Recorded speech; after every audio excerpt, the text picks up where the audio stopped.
When I collected my first paycheck of $10,000, basically I reinvested. Most of the young couples today, before they get married, or before the boy even go and propose to the girl, right? Or the girl go and propose to the boy, whichever it is, they never even talk about. So likewise for me back then, me and my wife, we didn't talk about this. Of course, me and my wife is still very happily married lah. I'm not saying that we divorced or what. That time, how old were you that time? 27. 27 years old. Did you buy a Mercedes that time?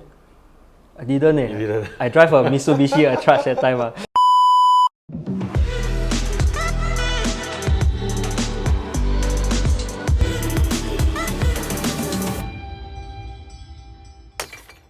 So I would like to welcome you all back to this series, the Ask the Expert series. Smash the like button and consider subscribing to my channel and hit the notification bell to get notified for more videos like this. Today I've invited my boss, Marcus here, to actually answer some of the questions for us. So actually, I remember joining you in 2015 when we were actually about 250 packs.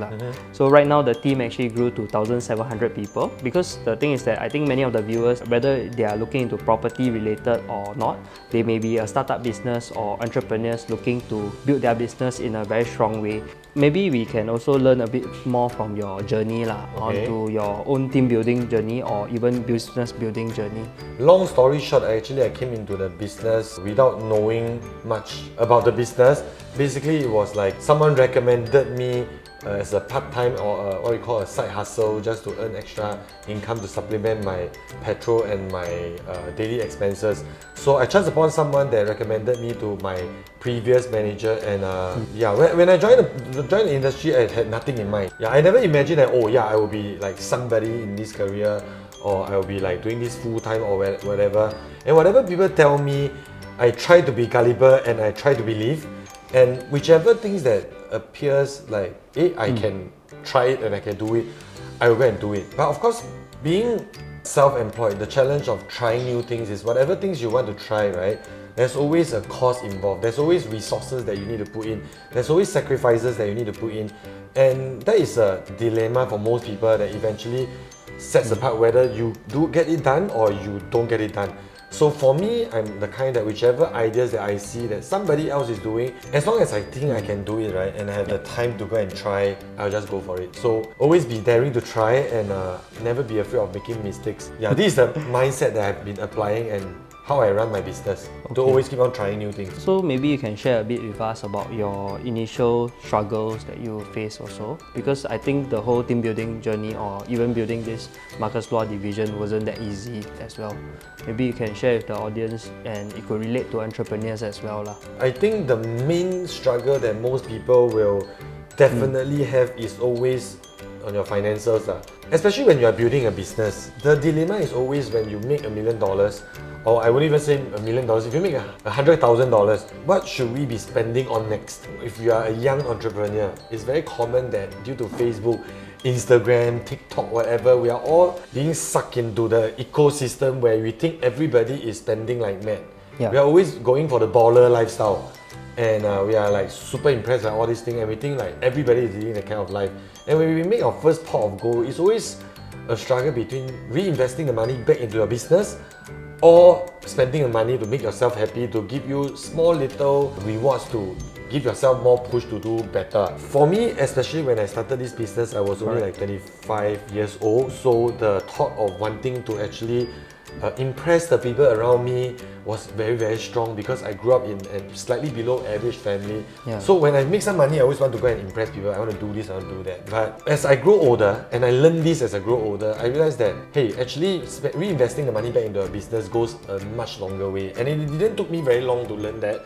I think within my first year, I started to learn that when I started receiving my commissions. I began reinvesting back into my business. Basically, I was not even earning a single cent every single month. Basically, I'm not like spending money on luxury. I don't spend on expensive meals.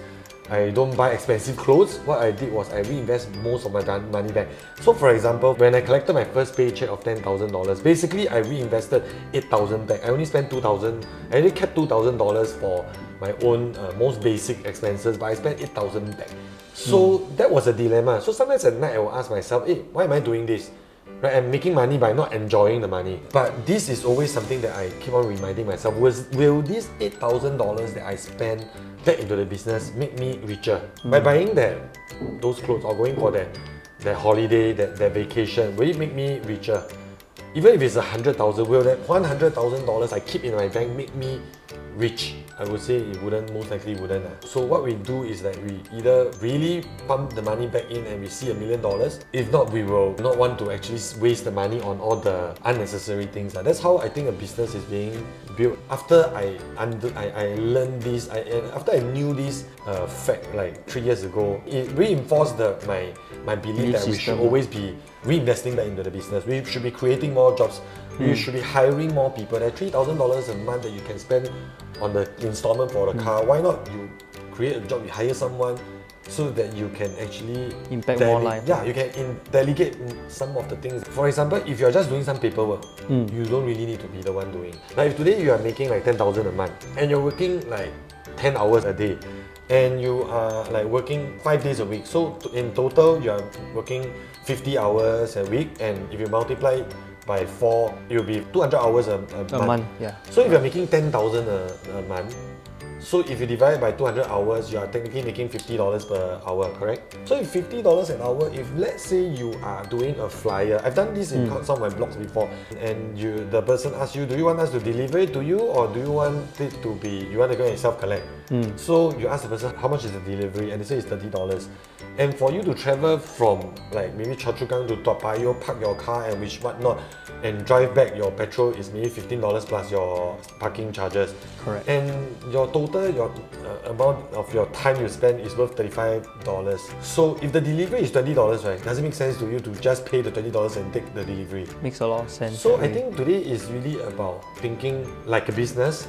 I always use this as an example, like for example, if you see a hawker. So a hawker and a restaurateur, are they both business people? Yes. Technically yes, because they are not drawing pay. But a hawker will likely wash the plates on their own. He'll be his own cashier. He'll do his own accounts. True. And at the end of the day, he don't have any time to think of how to expand the business to have 2 hawker stores, 3 hawker stores, eventually become franchise, and you go into the shopping malls and go into food courts. But the person that's running the restaurant, yes, maybe your net profit is a little bit lesser, but you free up so much time to give yourself creativity and time to plan how you want to scale the business. How you want to do your business better, to value add to more clients, or to reach out to expose yourself to more consumers. Right? In a nutshell, right, is reinvesting back into the business and really focusing all your time on things that gives you the highest hourly pay. The value lah. And I would say that consultation and exposing your business, how to scale your business, these are all the high value activities that a business person should be engaging in. So basically you are a CEO lah. You won't see a CEO mop the floor. Yeah, he can lah. Right? And his free time he got nothing to do. But he would rather spend the time thinking of how to impact more of his people and how to train his people to become better. Okay. Yeah. So I would say is in a nutshell, the whole summary is to actually reinvest back in the business and build the brand to something that is scalable and can go very long term. In a nutshell, is reinvesting your money back into the business and also focusing your time as a CEO of your business to become to scale the business to the next level. Okay. By focusing on the high value activities, meeting clients, creating advertisements, like creating talk shows like what you are currently doing. Creating a branding to expose your business to more people out there, to create more traffic into your business so that you can value add to more people. So your brand goes out there. So actually the thing is that initially I bought Riverfront as my first property lah. So actually you were my inspiration to start that journey. Yeah, so actually Marcus was the inspiration for me to start in a private property lah. So today is the purpose for us sharing this in this video is also there are many couples out there that are planning to buy their first property, and it could be related to you onto this as well. So this is leading on to our next topic, which is to understand a little bit more about Marcus' journey in property as a buyer as well. So which property you started with? Is it a HDB or private? My first property that we purchased was in my early 30s. I actually purchased an HDB flat. Yeah, in town, close to town area. a 5-room flat, and very near my office and very near my wife's workplace. Oh, okay, okay. Yeah. So how much you all bought this place? We bought it like about 650,000 back then. We paid COV I think about 20 over 1,000. And then back then it was considered quite a steal already. Oh, that's a considered 20k quite good lah for the Yeah, for town area area. actually. Yeah. Yeah. So what did you learn from this first property purchase? Okay, so we bought the property at about 650,000. Eventually, we sold the property at slightly higher than 600,000. I think we bought at 650, we exited at 620,000. What I learned was actually sometimes most of the time when we buy a property, when we are starting our family, we tend to plan based on family goals. How many kids we want to have, how close we are to town. I realized that we're learning from this property purchase. Correct. What we learn is that actually we also need to put into consideration our financial goals. Correct. Because most of the young couples today, before they get married, or before the boy even go and propose to the girl, right? Or the girl go and propose to the boy, whichever it is, they never even talk about how much savings they have in their bank, how much debt they have, what are their financial goals, right? How much do you spend per month? How much do you make? A lot of couples that I've spoken to, many of them never even talk about this. So likewise for me back then, me and my wife, we didn't talk about this. And we didn't have a financial goal. And that is one of the reasons today, as being a property consultant so far, right, I see a lot of couples actually, the relationship didn't do well, right, even though they achieved all their family goals, but financial goals were not met. And that spiraled into things that becomes conflict that is totally unrelated to financial stuff as well. So a lot added on conflicts lah. Yeah, because when money comes into play, when your family grows and your parents grow older and your friends become wealthier, you start to compare and you start to feel imbalanced and it starts to take a toll on the relationship. So I think, of course, me and my wife is still very happily married lah.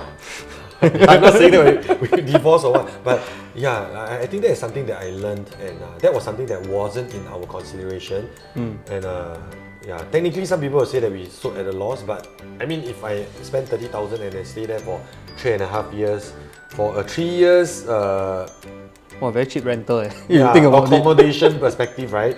1 year you spend 10,000, 1 month you spend $800. It's cheaper than the master room rental per se lah. So I wouldn't say, some people say lose money.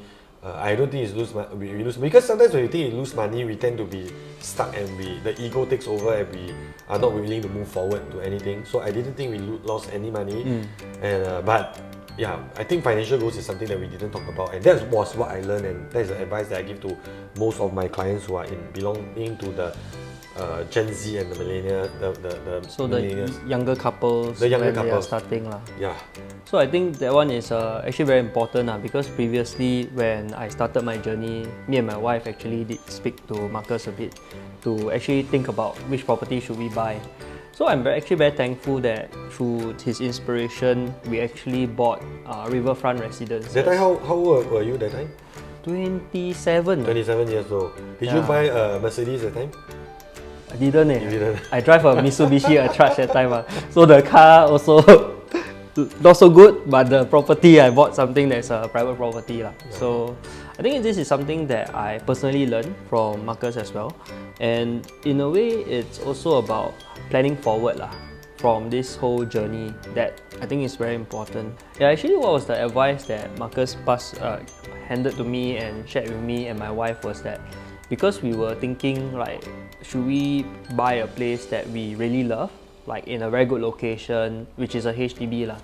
So from there, we were actually considering, and I also was considering to buy a Mercedes at that time as well lah. So anyway, I remember your struggle lah. The struggle was whether should we buy a house and we straight away move into the house. Correct. And we have our own home. Correct. And we don't need to live with parents. Correct. That was because the when you idea live with parents, the uncertainty is always there one, and it's every day. And when human to human that time, right, wow, it's very, very unpredictable. But when you have your own home, it's very predictable. Correct. I guess that was the biggest struggle lah. Biggest struggle, and most of the people who are watching right now, if you are looking to buy your first property, right, that is always a struggle one. Yeah, so back to the thing is that time really, it's a learning journey for me lah. It's really, I would say taking this route, it's also very important, like even if young couples out there, even before they are planning to get married, it's good to discuss about financial goals as well lah. I think that was the part that Marcus advised us as well, because we were really very green that time. Totally like we really don't know anything. Like in Chinese they say 一塌糊涂 lah, which is everything also confused, don't know what to do. But not bad, now got paper gain, right? Now got paper gain, and today I'm actually selling my property lah. Sold ah? 3 years is up, not yet. Oh, okay. August. So planning to sell it pretty soon. Maybe if you got anyone, or if you want to consider a 1 bedroom, you can just drop me a DM or what. I can actually help you to share with you my unit as well. Yeah, so from that is that because we also looked at the whole project, which kind of units to choose, and we were actually considering should we buy something that's very expensive, like because 1 bedroom there's a lot of types now. There's different facings as well. So from that is also looking into our own pockets. We were actually thinking if we go for the very high floor facing the very beautiful view, it could be very nice but really does it make the most amount of money? We didn't know at that time. So what Marcus advised was based on affordability and what we can afford to buy. I think this is really very crucial for young couples also. Because sometimes people are stuck at not buying anything because they're always hoping that they are always waiting to save up enough to buy their dream home. And my advice is that actually there's never a dream home. Because as long as your income continues to increase, your dream will become bigger, and the dream home will become forever be Even bigger. yeah, it will forever be unaffordable. Because why? That's why you call it a dream home. So it's always about starting early and really buying within your affordability. Even if it's an HDB like me, I'm glad that at least I bought the HDB, even though it didn't make me any money, but at least it forced me to save. It forced me to pay mortgage. And that will actually help to accumulate more wealth for the next step of our investment journey. So really it's about learning the steps about, because I think most of the time when we are staying with our parents, right, we don't pay monthly installments. That one is something that many young couples do not feel the pain out of it. And as what Marcus mentioned, like being a HDB as a first journey, it's also a very good journey to begin with, where some of my customers also took this action to buy HDBs as well. No, but that is provided your affordability makes sense to go and buy an HDB lah. So it depends on your finances, because like buying properties, there's no one size fit all. Some people tell me that, hey, I make 10k, I should be doing this. No, not true. Because why? If you make 10k, but your parents need you to give them 3,000 per month, and then you are only making 7,000, you only have 7,000. So it's very different. But if let's say you are making 7,000, can you buy the same home as the person that's making 12,000? You can, because your parents are helping you pay half the installment. So it's really depending on the individual. Some people can live without a car even though they have 2 kids. Some people don't have kids, but they don't have two. One car each. So it really depends on your expenditure and your needs and wants. But of course, you don't decide and determine based on yourself. I think you always talk to a third party and someone outside of the relationship to give you a point of view from a third party. So you can see that whether are there like needs and wants that you can actually try to massage around, compromise for husband and wife, and then you can make smarter goals. Right, so I always think that if you consult like a professional, just like you buy insurance, actually you can just go online, you can buy online. But why you need a friend insurance agent? Because you need a third party to share with you what other people has done before and their insights and their pitfalls and what they did right and wrong. So it gives you better, a better point of view. Yeah, when it comes to making a decision. Because I've helped customers that actually have 2 cars, and they want and both are in sales job. But after talking to them, we realized that one of them actually goes out to visit like maybe once or twice a day only.